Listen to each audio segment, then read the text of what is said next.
You were talking about money, right? Separate yourself widely from the pack moving forward. Is that something that you would be willing to have a discussion about? Because they didn't get it. They were probably like, didn't get it. Yeah. To follow up with your clients, to generate more leads. You know what I mean? Always check to make sure you're recording. The record. Yeah. Clap and I need to start over and all that jazz. Oh, Lord. Yep. We're going 5, 4, 3. Fail. You will fail in your comfort zone. Success is not a comfortable procedure. It is a very uncomfortable thing to attempt. So you got to get comfortable being uncomfortable if you ever want to be successful. I'm sorry, but here's the fact. All of you have extraordinary capabilities. All of you. You have to decide if you are willing to do the things to put you in that category. Rich people don't sleep 8 hours a day. That's a third of your life. It ain't but 24 hours in a day. You cannot be sleep 8 hours a day. You can't live in LA and wake up at 8 o'clock in the morning. It's 11 o'clock on the East Coast. The stock market been open 2 hours. They already making decisions about your life and your ass was asleep. The Bible says, he who loves to sleep and the folding of hands, poverty will set upon you like a thief in the night. He who loves to sleep and the folding of hands, poverty will set upon you like a thief in the night. I'm gonna ask you one question, I'm gonna go. How many of you in here know somebody who loves to sleep? Who knows somebody that loves to sleep? Let me ask you something. Ain't they po? Ooh. So that's pretty intense. And welcome back to another episode, everybody. This is Mark Jones, your host of Key Factors Podcast, and we are powered by ReviewMyMortgage.com. And many of you may believe that I'm an extrovert because of what you see on social media, because of the outlandish marketing tactics and trades that I actually do. But come to find out, I'm actually an introvert and love to be to myself working on things on the back end. But I had to get out of my comfort zone many years ago and found that it's pretty advantageous to get outside of your comfort zone. And my guest today, in my opinion, has pushed past her comfort zone on many occasions. And I want to have her on to share those events with you guys. So without further ado, I want to welcome Sandra Rangel. Sandra, how you doing? Good. Thanks for having me. Absolutely. And I'm excited about this because this is your first time, yes? Yes. And recently you started doing some videos, right? I'm trying. Okay. In my opinion, there is no try. You either do or you don't do, and you're doing. Yes. Right? Yes. So before we get into our topic of discussion, let's give you a moment to tell the folks who you are, where you came from, what you're about, all that good stuff, because some people out there may not know who you are, surprisingly. Okay. So Sandra Rangel, I was raised on the west side of San Antonio, native to San Antonio, and worked my way up. I started working right from high school, senior year, Business Professionals of America. So I've always been having that work ethic and behind the scenes and constantly working to succeed. And from career to career, then all of a sudden I got my real estate license. I needed something more to do in my evenings. Mm-hmm. And then took it full time. Once I took it full time, then I started being out there, reaching out to people, growing. And little by little, I started a team kind of by accident. And it was more people trying to save on cost, office fees. Mm-hmm. And I needed the support because I was starting to get more business. And it's all about customer service when it comes to me. Right. And instant gratification. That was then and is still now. And so I said, well, let's team up and we can help each other. Then one thing led to another. Then I had another friend that would be perfect. And I added another person to my team. And someone else asked to be on my team. And I'm like, okay. So it kind of started like that. But I've always been the busybody, just doing what I love to do and keeping busy and helping people. And it's always what I love about real estate. It's one-on-one. Mm-hmm. I'm good at one-on-one. Yeah. Don't put me in front of a crowd or on a stage because forget it. And but 15 years later, look where I'm at. and 15 years in the industry. And in my opinion, she's being very, very modest in who and what she's accomplished thus far. So within her 15 years, you are the number one in our city as far as Hispanic realtors go. Is that correct? Correct. How did that happen? How did that come to be? Where, you started off on the west side. So let me ask you, what did you do prior to real estate? So I was in banking. Okay. Then in banking, different, Frost Bank, IBC, USAA. Then I ventured into manufacturing. Okay. So I went to work for the Toyota Motor Manufacturing in Texas and worked towards my business degree, became a specialist there. And I always had 2 jobs. I had my full-time job and then a part-time in the evening. My husband worked evenings. So instead of going out and getting myself in trouble in the evenings, what do? What else can I do? So I finished my school. Then after that, then I started venturing into real estate. And it got to the point where I was like, I need to do this full time. Yeah. And so it worked out. At about what time did you realize you needed to do this full time? So working evenings and weekends, it was perfect because people work during the day. They're looking at houses in the evenings and the weekends. And so it worked. But as I was getting busy, I was like, I need more time. Mm-hmm. Then my concern was like, well, if I do this full time, am I going to have people I'm going to help during the day? Right. Because I hadn't had the need of somebody saying, hey, can you show me houses during the day, during the week? Mm-hmm.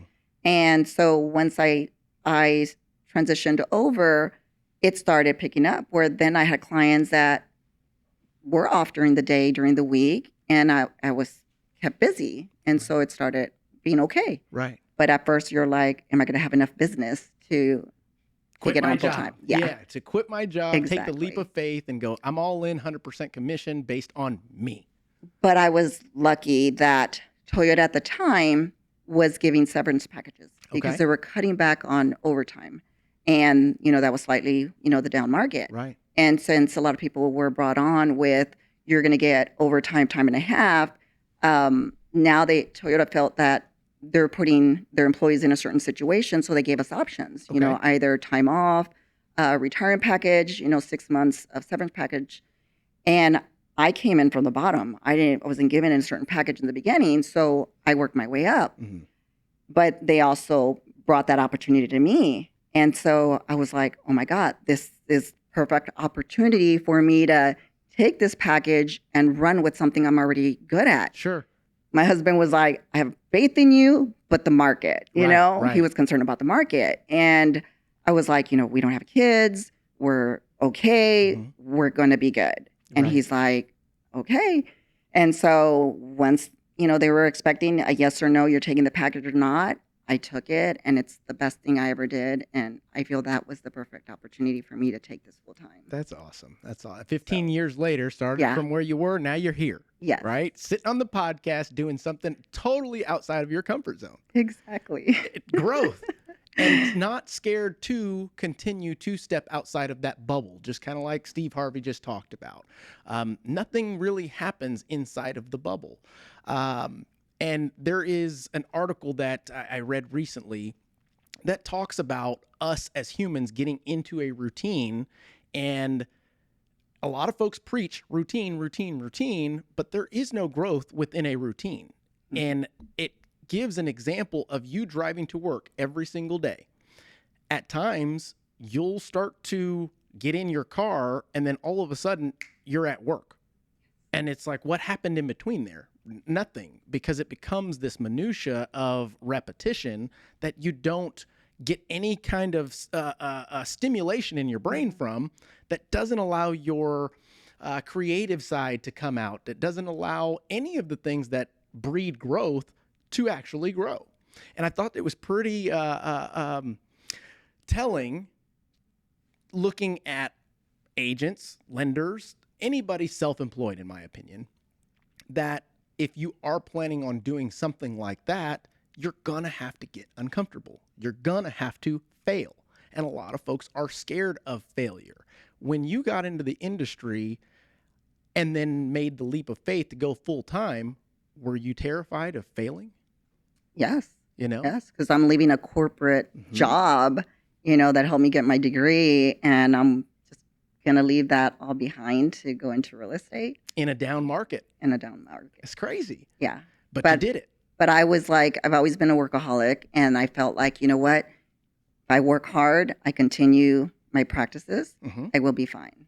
So I had confidence in myself that I'll be okay. And I think that's where a lot of this starts, is having enough confidence Mm-hmm. in yourself.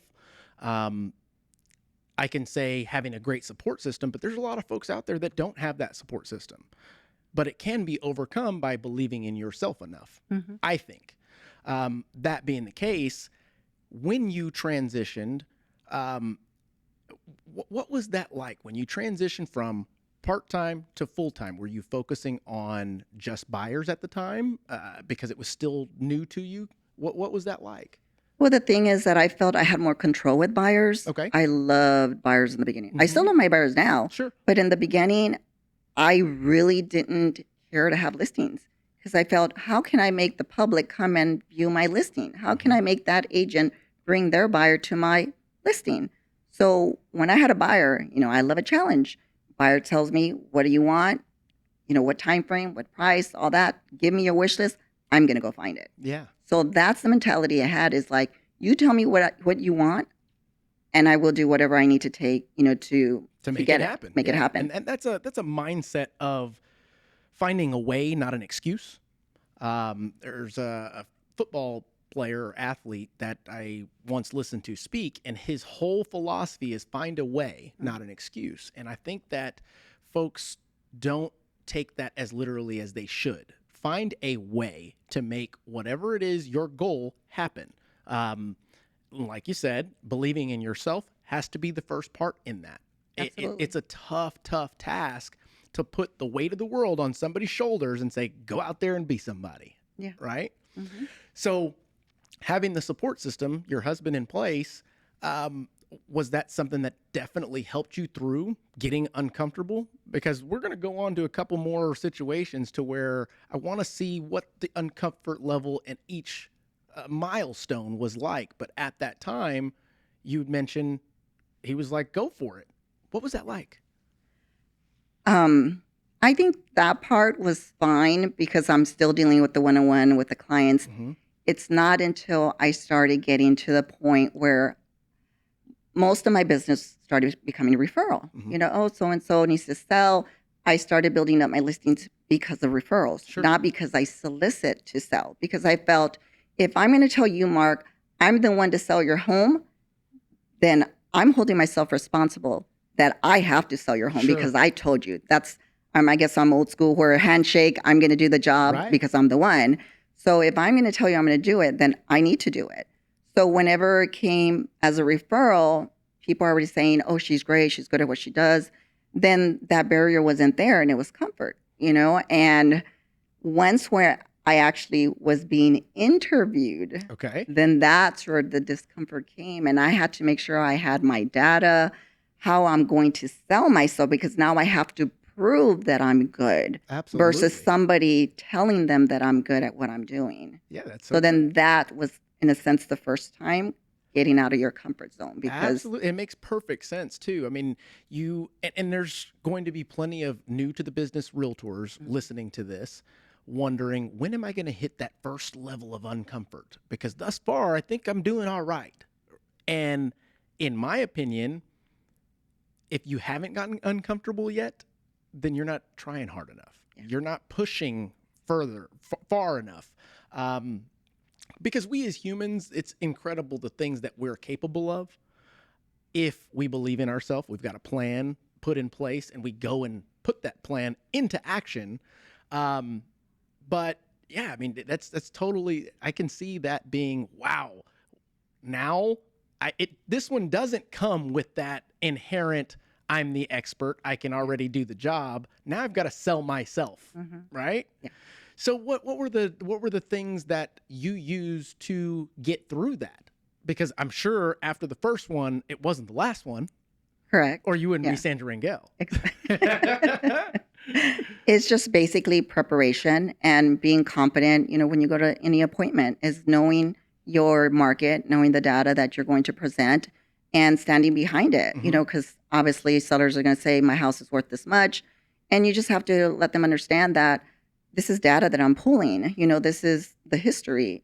So I'm not just telling you what you want to hear. This is what the market is dictating. Right. And then just go from there. At that point, it's just, you can tell them, okay, this is what we're going to do. This is the marketing package that I offer, and we can try to get where you want to be. Right. And you mentioned something that I want to spotlight, which is there are things that you can do that could make you uncomfortable that don't involve other people. And you mentioned it, which is running the comps. And there's a lot of folks out there that are going to these listing appointments waiting for the seller to tell them how much they want to get for the home versus telling them how much their home is actually going to be able to sell for. Correct. Does that make sense? Yes. And I think that could be one of the first uncomfortable situations that someone could get through without involving anybody else. Correct. Run the comps. I mean, how important is that to you, being a seasoned veteran in this industry, a top producer? How important is that? It's very important. I mean, even this past weekend, I went and assisted one of the agents that I know, and it was his first listing appointment. And so I told him I would go with him. And even that one seller was saying, well, we interviewed some other agents, and they were telling me that I could sell for $630, $640, $650, and all we could find was 580s. And I'm like, I told her, I said, I invite you to give me that information, and I will research why they thought that comparable would be one comparable to your home. Right. So now I get to the point where it's like, I'm glad that you're questioning and why one person is saying one thing versus another, and share that with me, and I will have a second look and give you my opinion, and see if it is accurate or not. My expert opinion, because I'm going to take this back to my office, run the comparables, and then get those comparables because I know how to digest that data. And I think that has been an echo that has been occurring here on this show, which is data, research, taking the extra step to do what most won't do. Sure. And I see that in a lot of the things that you do. And lately, you've been doing things like getting in front of a camera, doing video, giving buyer, seller tips. And for me, knowing you personally, I know that's difficult. I know I know right now this is difficult for you, but you're getting through it because you're the expert. So going into that first kind of, it's time to get out of my comfort zone. You got through that, right? Mm-hmm. And then the next point, I would imagine, is when you started getting busy and it was time to give up to gain more. And what I mean by that is it's time to build a team. It's time to hire someone else to help me multiply my time. Mm-hmm. What was that like? I liked it because I felt I didn't have, with real estate, there's so many moving parts, and you want to make sure that it's like every business, everything's driven customer service. Sure. If you don't have good customer service, they're going to go somewhere else. Mm-hmm. So the last thing I wanted was to drop the ball and then basically that client not be happy. Yeah. And so within time, you start figuring out like there's plenty of business to go around. And so as I had my agents on my team, if there's deals that I didn't have time for, it's like, here, look, my plate is full, run with it, you know? Right. And so it feels good to be able to do that. But even having a team, even previous brokerage, I had agents that were trying to start a team, and they would ask those kind of questions. Well, how do you divide, the leads, or who takes ownership of the lead?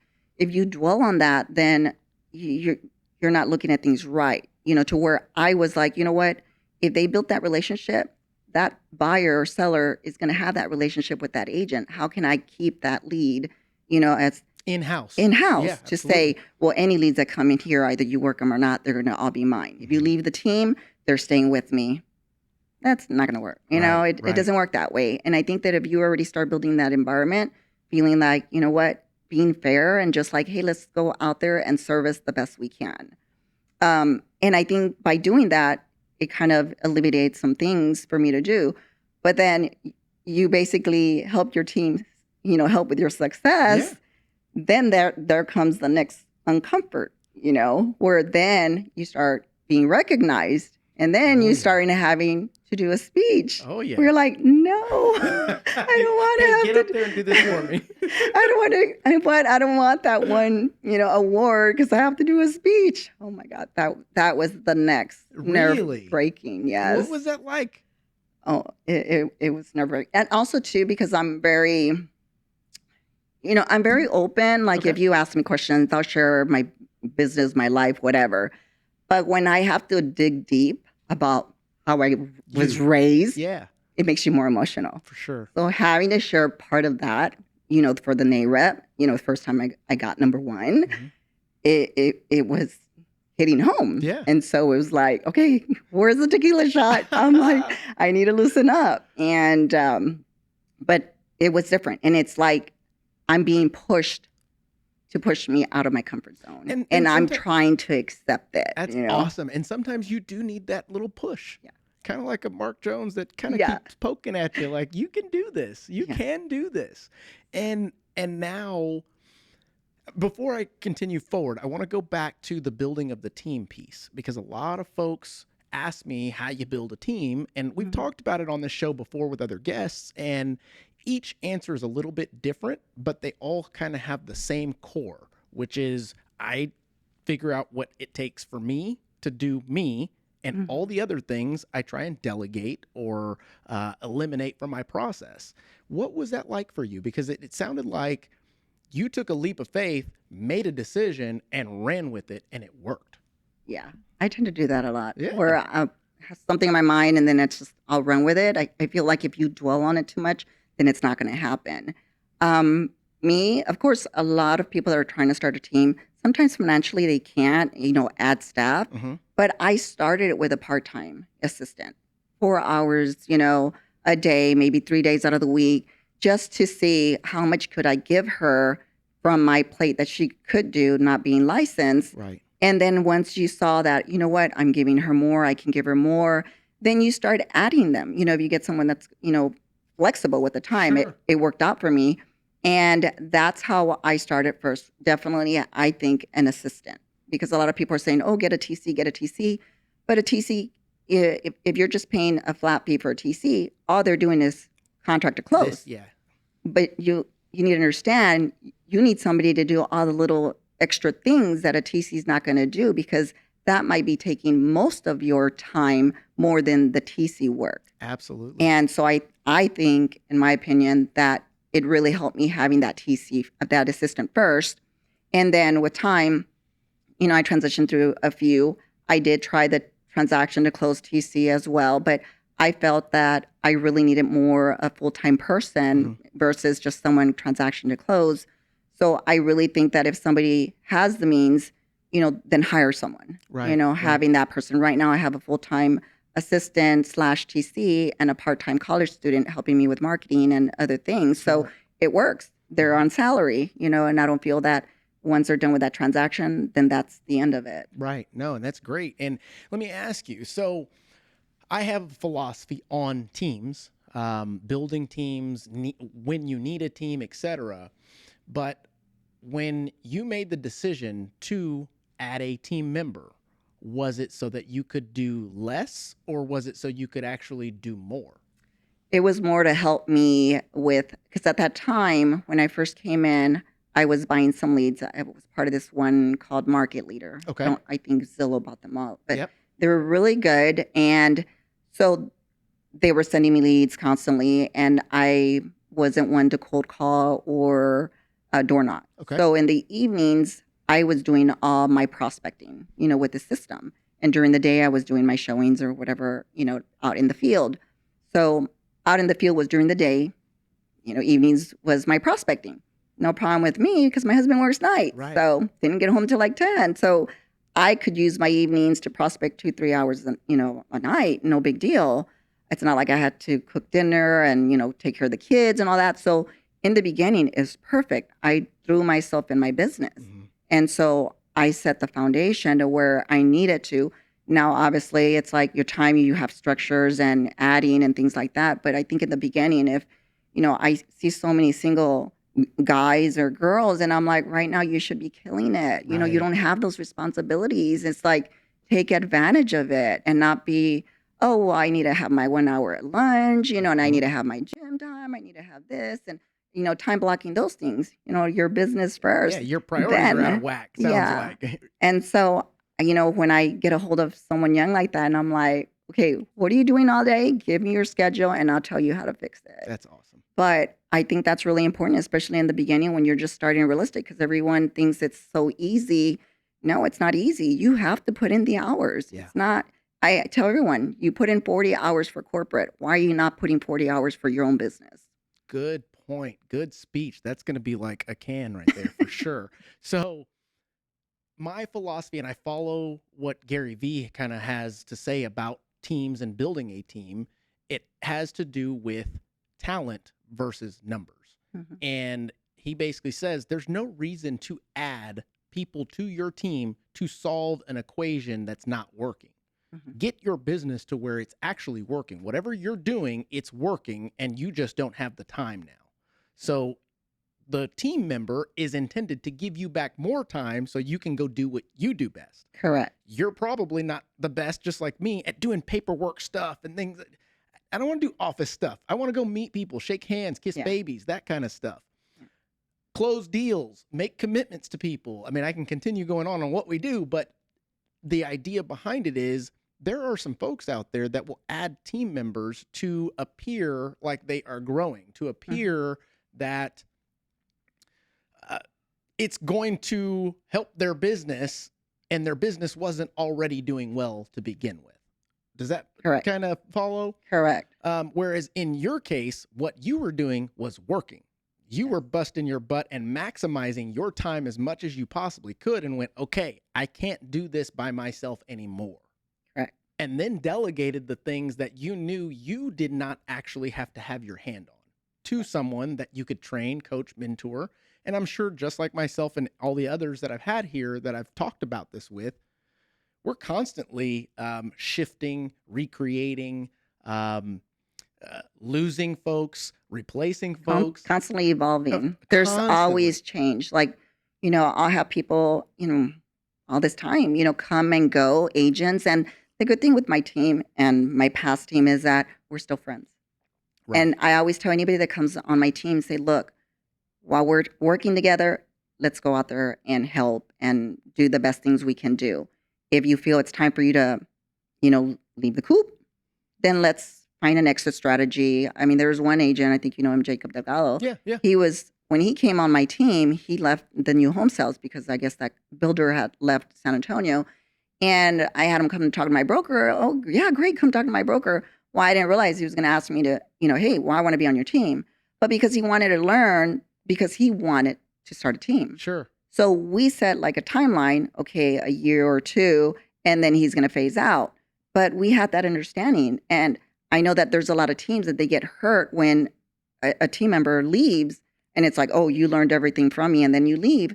But isn't this about growing everyone and collaborating? I mean, I still have agents that left my team that'll call me and ask me questions and advice. And I have no problem picking up the phone, answering and guiding them because you're still my friend, Well, I'm glad you said that. It allows me to say the following. Let me add to that. I believe that there's a lot of folks out there that claim to be leaders, but they're not. Because you're in a position of power does not automatically make you a leader. Sure. I think the actions that you take, the purpose, the reason behind what you're doing makes you a leader. The leader is the first to jump into battle and the last to eat type situation. Yeah. And our goal is to share what we have here and have experienced. And the way I put it is, I don't want you guys stepping on the same potholes I did. Why? Because you can see I'm already cut off at the knees. Type Learn from my situation. mistakes. Yeah. But there's a lot of folks out there that, again, do it for the facade of having a team appearing like they're growing. And then the ones like you talked about that go, you learned everything from me. Well, wasn't that the goal? Yeah. I mean, were you not supposed to teach them everything? Yeah. And I guess the first go around in mortgage, my first several years, my mentor at the time kind of kept things in the dark from me. I wanted to learn the back end. I wanted to learn how these things worked. And truly, I think it was one of the situations to where he could not trust, and he did not trust the fact that if he would to give this valuable information, that it wouldn't be used against him. Whereas I'm the type of person, you give me that information, I'm now indebted to you because that's valuable information. you know? Exactly. So it's just one of those things that I think needs to be said, and whoever's listening, share it with somebody because maybe they need to hear it. Yeah. And that's a great, great point that you have there. So talking about the getting uncomfortable, how important is that for someone? I think it's important because obviously we hold ourselves back. Yeah. And we think, like with the videos, like you said, I'm starting to do videos. And, I've been with my brokerage real about a year and a half now. And I feel that they do a lot of video, YouTubes and all that. And obviously, I feel, I'm about to be 50 years old here. I'm like, that's not like my thing. But I know that I need to keep up with the Joneses. And and so I need to do things that I'm going to be, somewhat comfortable with and see myself doing, and not just doing it just to do it to appease the public, but do it, but am I comfortable doing it? Right. It's still a little uncomfortable, but still doing it. So I knew I wouldn't get in front of my own camera and start doing it. So then I hired a videographer. Okay. So now he sets the days and I'm going to meet him, and we're doing 4 short videos. And I come with what I'm going to say, and he's pressuring me to get through them quick. Get it out. Yep. Yes, because if not, I'm going to be like, okay, no, I didn't like that. Oh, retake. I'm my worst enemy. And That's so why you can't see yourself on anything that you have over there. that's why I keep Intentional. staring at you. Everything intentionally. But it's that thing. I know my weakness. I know I'm not going to do it if I say I'm going to do it. So what am I going to do? Then I'm going to hire somebody to make me face my uncomfort, be uncomfortable. So that's what I knew I had to do. So we've already done 2 sessions, but I did it. Like you said, I did it. And then you're like, whew, I'm done. Even more importantly, you know that about yourself. You can be honest with yourself to say, man, in these uncomfortable situations, knowing I actually need to do this to progress not only my business, my career, but also me as a person in growing. Correct. I've got to have somebody to hold me accountable, even if it's something as small as making some videos that look fantastic and have some great information in them. But it's one of those things that, yeah, you can say, you know what, I'll do it. I will do it. I'll write my script, and then I'll do it. I promise I'll do it. But it's neat. But if you make that commitment for money, now it's got to happen. Yeah. But it's nice too because, obviously, you have your sphere, your friends and all that. And, your closest friend's always going to say, oh, yeah, it's great. It's great. But, when you hear from people saying, you know what, I've noticed you've been doing a lot of video. And I'm like, oh, you noticed? I'm like, yeah, I just started, and then somebody else also. And, so then you're like, okay, these aren't my friends that are going to tell me what I want to hear. These are people saying like, yeah, I noticed you're doing a lot more. I'm seeing a lot more on my Facebook feed. And so then that kind of reassures me, like, just keep doing it. It's working. If they're seeing you, others are seeing you. And it's tips pretty much that I'm trying to share, with my past clients or even possible future clients. So what am I so afraid of? I agree. No, just do it. But it is something to be afraid of because it's out of your comfort zone. Yeah. You didn't wake up one day and go, you know what? I think I need to start doing videos because I'm good at videos. That's not how it works. Matter of fact, I started doing this podcast and had no clue that I was going to continue, truly. And that you're going to be good at it. I think. But really, I mean, it's one of those things that you look back and you go, oh my gosh, I can't believe that I'm here doing this in this skin. Mm-hmm. And then you've got people going, hey, are you doing any more of those? After I've already kind of made the decision that was, let's do 1 season. It took a little bit away from what I do for a living and what I'm trying to grow. And then you get the requests, hey, are you going to come out with any more episodes? And you're like, wait a minute, you were listening? Where's the next one? You were listening. Okay, cool. It gives you that confidence, just like you're saying. Mm-hmm. So I can definitely relate to that. And it's a good feeling, especially when you are the expert. You're the expert in what you do. And I had a talk with John Story, and I don't know if you know him. He's a kind of a motivational speaker, coach. Used to be in the title business.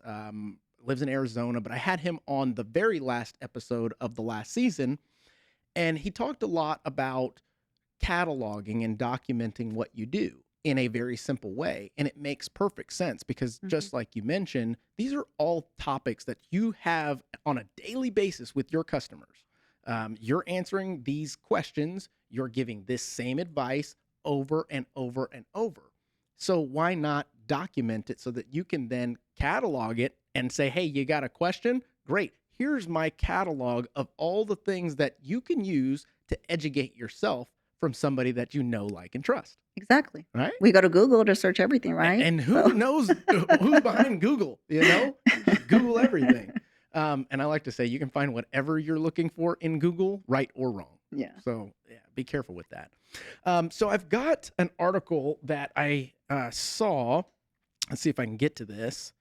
Here it is. And it had 4 steps of managing discomfort. Now, I haven't read this yet. I just figured it'd be fun to kind of pick this apart and say, do you think that this is true, false, or who knows, right? What do you think? See. Let's figure it out. Okay, here we go. It says 4 steps to managing discomfort. Number 1, get a clear head. It says, when you're feeling uncomfortable about something, it can seem like there's a drum beating inside your mind.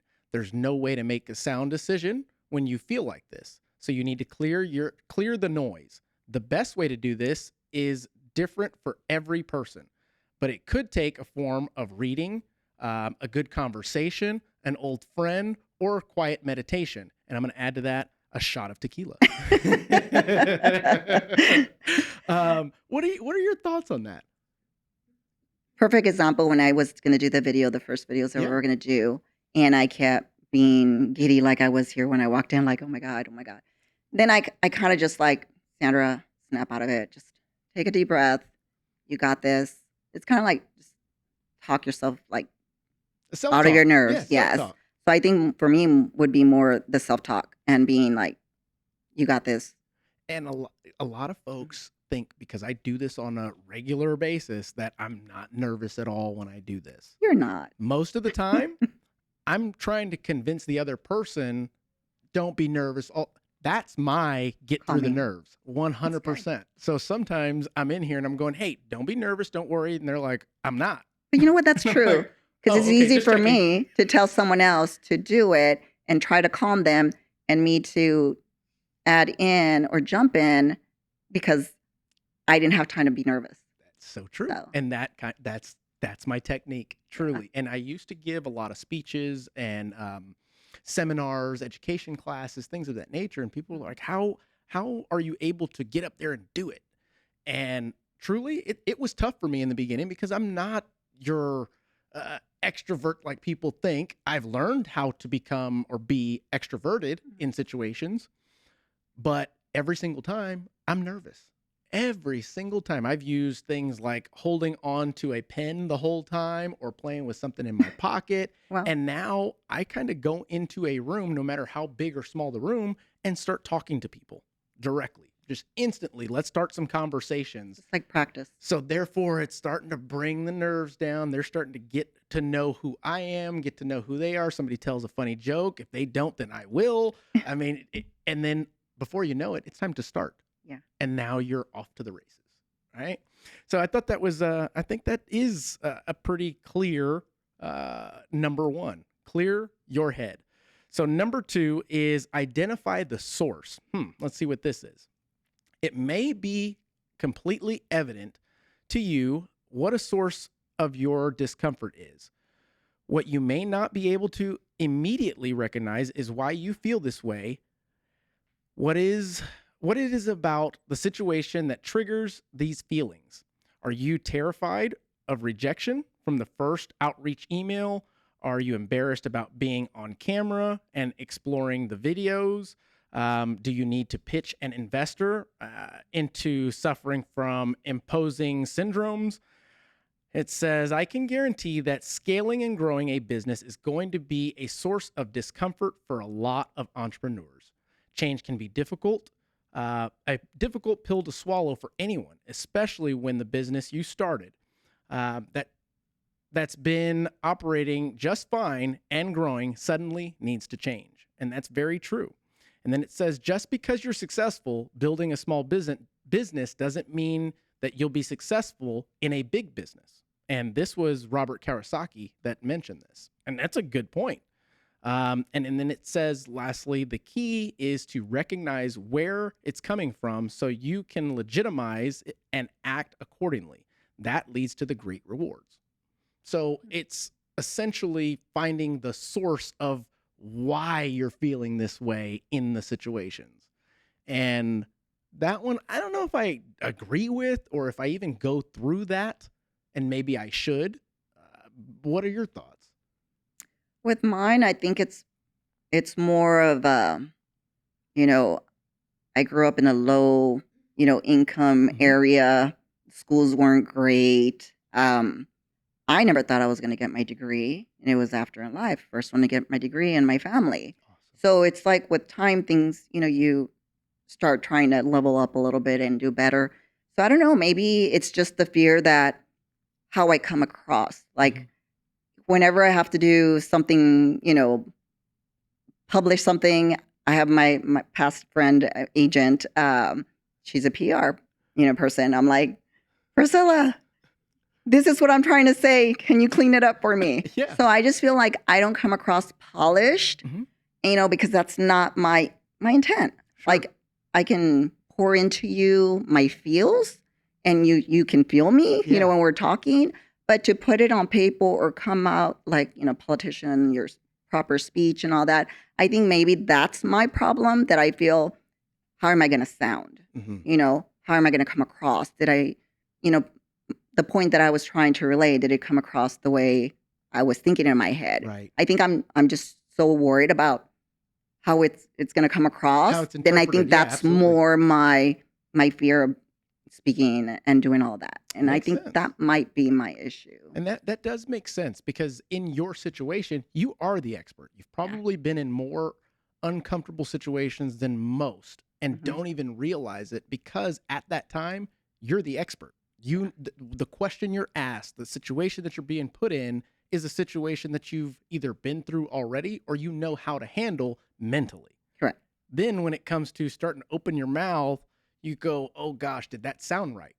I have a horrible habit, and I don't know if it's horrible or not, of saying, does that make sense? Yeah. I say that like nobody's business, but when people ask, why do you say that so much? My reasoning is I don't want to have to re-explain myself. And if I happen to talk over your head, or if I talk under your head or what have you, or if it sounds like I'm a moron, You don't let want to me lose them know. later. Yeah, You want to know now. Absolutely. Yeah. I don't want to catch you up after I've already explained it all the way. So at certain points, I need to make sure that we're on the same page. Correct. But I'm getting better. Some would say it's demeaning or something like that, because it's like, you're talking to me. Of course, I know it makes sense, but Yeah. I want to make sure. And I haven't found that right word to kind of replace it with yet. So let's go into number 3 out of these 4. Number 3 is reflect. Think about another time when something you did brought up similar feelings or discomfort. How did that play out for you? This is the opportunities to celebrate the small wins you previously had and remind yourself of the growth that comes from previously uncomfortable situations. At the same time, think about those situations that were similar feeling and the actions led to what you might deem as a failure. And it says Dr. Martin Seligman, founder of positive psychology, once said, "It's not our failures that determine our future success, but how we explain it to ourselves." And I think that kind of makes a lot of sense in the instance that kind of what you're talking about. You know exactly what you need to say, but did you say it right? Correct. Did you say it on their terms? Did you make sure to give the context to the explanation prior to, or do you assume that the other person is on the same wavelength as you?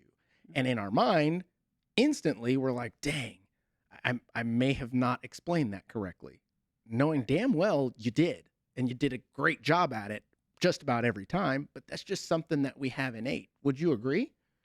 Exactly. And it's kind of like, not that I'm trying to be a motivational speaker, things like that, but who's going through what I'm going through that would be a perfect speaker, but because of your fears, you're holding yourself, back Hmm. from being that person you could be. That's so true. So, That is so true. And all of this in regards to fears and conquering these discomforts um, make you great. You, Sandra Rangel, make you great. Just so you know, okay? And then number 4, which in my opinion is the best one, which is take the plunge. It Yeah. says many times there are so much you want to do and you have so many ideas that you want to explore that you struggle to take action on any of them. This discomfort, fear, and uncertainty paralyzes you. That's the point where you start listening to doubt and others. The voices in your head become breeding ground for negativity. Would you agree with that? I think so, but like we talked the other day, I'm like a horse with the blinders, and I just try to stay positive as much as I can. Mhm. I'm one that's always going to take a negative to the positive. It's like I look at the bright side of things because it could be worse. It Everything absolutely, it could be man. worse. So, Kristen, my wife, says that all the time. mhm. It's like, oh, you So had a bad day? Well, could have been worse. yeah, It's I, like, yeah, you're right. Let me put my yeah, smile on. yeah. And it's true. Mark Zuckerberg, this last one finishes with Mark Zuckerberg once said, the biggest risk is not taking any risks in a world that's changing really quickly, and only strategy that is guaranteed to fail is not taking any risks at all. And I have to agree with that. I have to agree with that too. If not, I wouldn't be where I am today. Amen to that. Truly. Well, let's see here. How are we on time? We're doing good on time. You've been here for 40 minutes. Really? Yeah, just like that. I felt like you just sat down, right? Yes.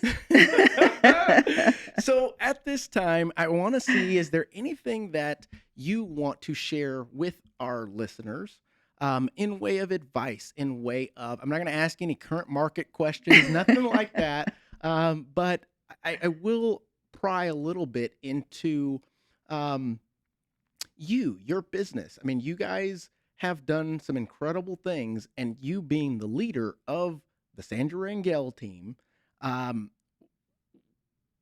how do you continue to shape, shift, and move with this market? I won't ask you about the market, but I'm going to ask you Yeah. what you're doing with this market. Basically, every call that comes in, run with it. We're really big with client care. That's our big thing is that our client appreciations. Obviously, during COVID, we couldn't do, gathering, but, think outside the box. And what could we do? We did a VIP takeout dinner for the family. So people could still drive by, walked out to the car, gave them a family pack And this is for your for customers? yeah, That's my awesome. clients. So I was like, what can I do to still connect with them?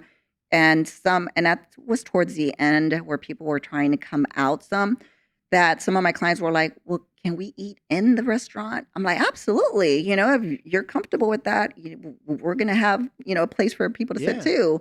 And so it was like 50-50. Some did the curbside. I walked out, said hi, and, our mask and all that. And then some came in and sat down, they were ready to get out. And so, it's just still keeping that relationship even after the transactions. I think that's really important, especially right now. Mhm. And just doing that and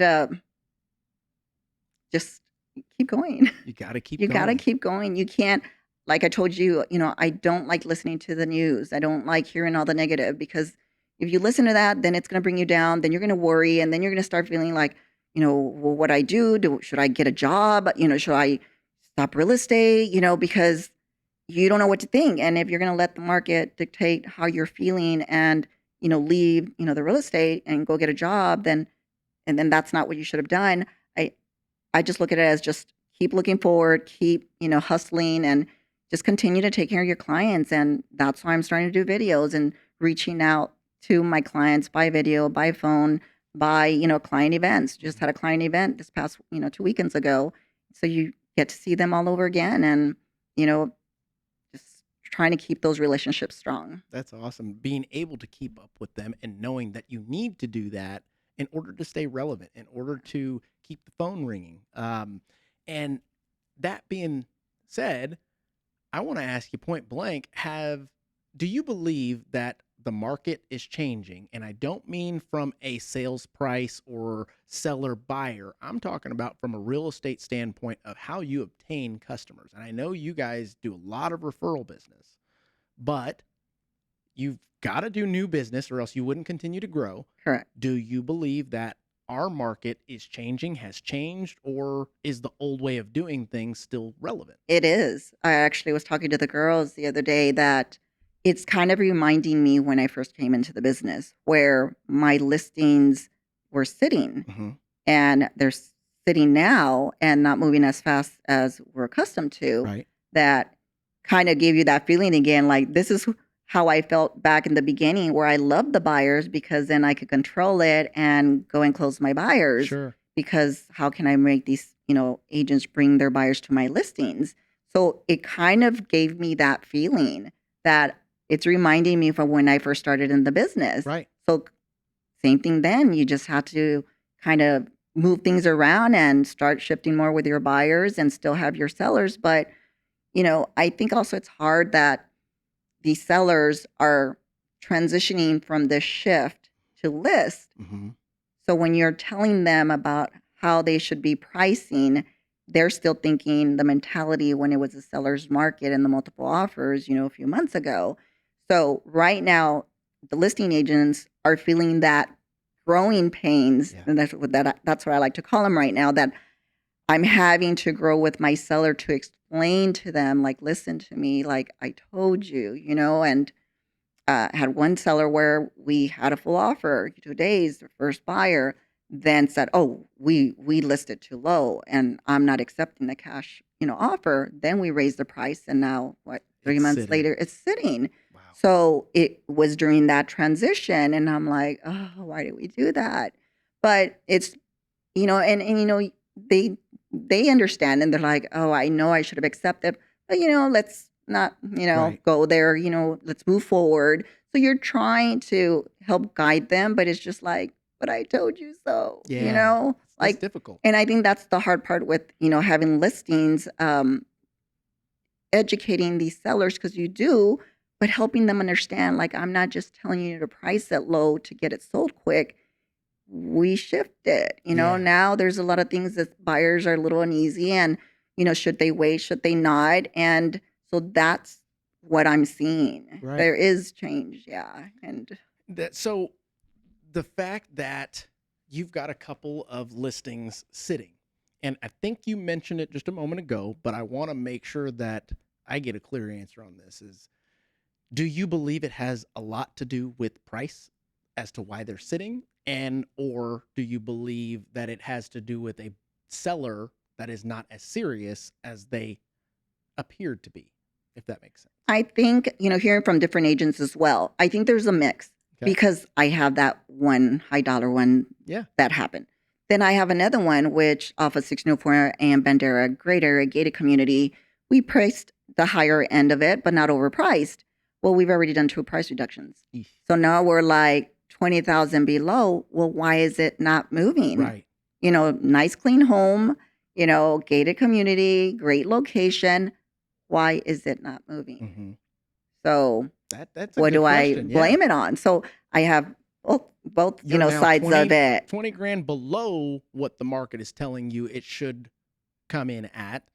But the others that you have dropped did sell. So what's going on with these couple or whatever the case? Correct. And I think that's where, kind of like the first episode that we aired on here with Robert and Stephanie, to where it's confusing. It's Mhm. tough to give expert advice without telling them, Yeah. let me preface with, Yeah. this is kind of confusing, okay? Yeah. Take a seat. But you said, you used to be the expert. Are you still kind of the expert when the market's doing something little different? I think as long as you give disclaimers like, Yeah. this is going to sound a little confusing. And Yeah. I may contradict myself a little bit. Exactly. But I promise I know what I'm talking about. Yep. Yeah, okay. Well, let's see here.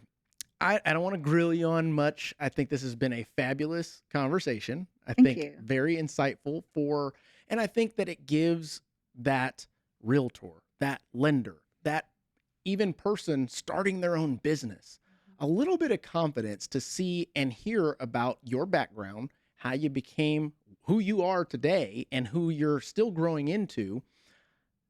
And they can relate to that.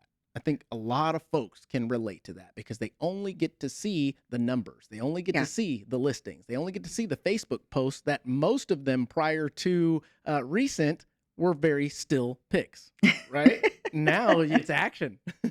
You're talking. Yeah. You're letting them know that not only are you the expert, but I'm going to educate you. I'm going to give this free advice. And I think that is a lot to do with the shift in our market, not buyer to seller, but shift in our market from the use of technology, ease of access, the actual who's buying, who's selling. Our buyers and sellers are getting a little bit younger, and even the older sellers are being acclimated and equipped with the technology and cell phone thing. I mean, gosh, TikTok, I don't participate in it, but I manage it from the back end that my loan officers do.